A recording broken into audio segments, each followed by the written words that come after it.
আমি আরও বোকা হতে চাই। আমার মনে হয় আমি এটা যতবারই নিজেকে বলি না কেন শুনতে একটু খারাপই শোনা যায়, বাট নো প্রবলেম, আমি তাও বলবো আমি আরও বোকা হতে চাই, আমি অনেক বোকা হতে চাই। মানে বলছি না যে আমি একদম বোকা নই, হ্যাঁ আমি বোকা, কিন্তু সঠিকভাবে বোকা নই।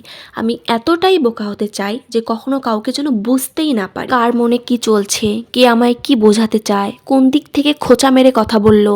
হ্যাঁ, কারো ব্যক্তিত্ব উদ্দেশ্য যেন আমি কখনোই বোঝার চেষ্টা না করি, কারো কথার মানের জন্য কখনোই খুঁজে বের না করি, বা কে কী বললো না বললো তাতে জন্য আমার কোনো যায় আসে না।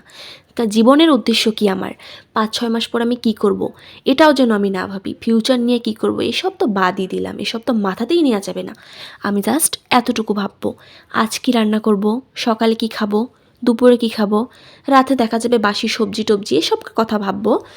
বাট দেখা যাবে এমনটা যে দেখতে দেখতে আমি এ কাজ করতেছি ও কাজ করতেছি, রান্নাটার কিন্তু আর করতেছি না, লাস্টে দেখা যাবে আমি কিছু খেলামই না। হ্যাঁ, আমার মধ্যে জাস্ট এতটুকু চিন্তা থাকবে, আমি মানুষকে নিয়ে কোনো ভাববো না, মানুষের চিন্তা ভাবনা এসবের কোনো মানে জাস্ট মাথায় নিব না। আমি জাস্ট এতটুকুই চিন্তা করব, জাস্ট আজকের দিনকে নিয়ে আমার চিন্তা ধারণা থাকবে, কাল সম্পর্কে নো কোনো চিন্তাই করা যাবে না। আমি এটাও জানতে চাই না যে আমার আড়ালে মুখোশধারী মানুষগুলো কি বলছে, আমাকে কি বোঝাতে যাচ্ছে, আমাকে নিয়ে কি গবেষণা করতেছে, আমি এসব কিচ্ছু জানতে চাই না।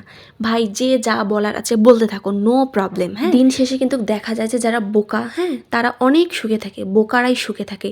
যে যত বেশি বোঝে সে ততই ঠগে, হ্যাঁ যে যত বেশি চালাক তার দিন তত খারাপ যায়। ওই যে কথায় আছে না, যত পানিতে নামবা ততই ডুববা, ঠিক এরকম আমার আর আপনার মধ্যেও ঠিক এরকম। এত বেশি ভাবনা চিন্তা আমাদের হেলথের জন্য অনেক খারাপ, তাই আমি বলবো জাস্ট এতটুকুই ভাবুন, আজ আছি কাল নাও থাকতে পারি, সো কাল নিয়ে ভাবার কোনো দরকার নেই, আজ ফোকাস। হ্যাঁ, আজকের দিনটা নিয়েই ভাবুন, আজকে কি করবেন কি না করবেন, পরিবারকে সময় দিন, জাস্ট এতটুকুই ভাবুন।